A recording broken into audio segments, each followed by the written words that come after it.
Salamlar hər kəsə. Rəqslərimiz haqqında biraz da danışaq. Rəqslərimiz adətən 8-də 6, 8-də 3, 4-də 2 ölçülərdə yazılır. Ən çox önəm isə verilir 8-də 6 ölçüsünə. Çünki 8-də 6 ölçüsündə yazılan rəqslərimiz çoxdur.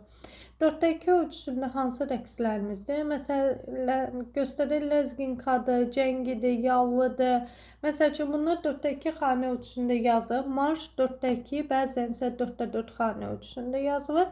Digərləri, məsəl üçün, Mirzəyidir, ondan sonra Uzundərədir, Darçınıdır və s. Bu kimi, Nəlbəkidir. Bu kimi rəqslər 8-də 6 xanə ölçüsündə yazılmışdır. Bunlara hər birinin təsnifinə gələndə, məsəl üçün, Mirzəyə rəqsi demək, əlində dəsmal tutmaqla ifa edilən rəqsdən ibarətdir. Qaytağın desək, qaytağı 8-də 6 xanə ölçüsündə yazılmış cəh templi kişi rəqsidir.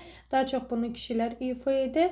Uzundərə zərif mülayim tempdə səslənən 8-də 6 ölçüsündə səslənən rəqsdir və əlavə edək ki, Uzundərə rəqsinə Üzeyir Hacıbəyli O olmasın bu olsun operettasında Məşədi İbadın mahnısında istifadə etmişdir.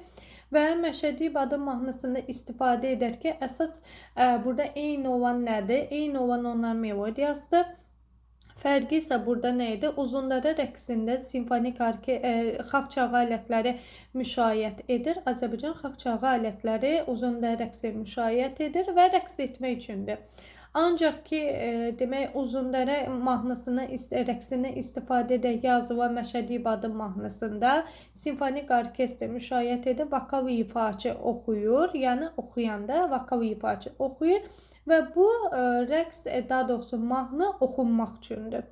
Sonra Darçından danışaq. Darçını da Azərbaycan xalq rəqslərindən biridir. 8-də 6 xanə ölçüsündə yazılmışdır. Və yenə də Üzeyir Hacıbəyli O olmasın bu olsun operettasında demək, Darçını rəqsindən istifadə etmişdir.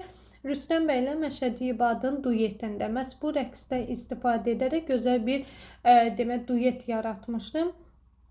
Kim istəsə dinləyə bilər. Sonra yallı qrup halında ifa olunan rəqsdir. Dairə, dövrə şəklində ifa olunur və cəngi cəngavərlik rəqsidir.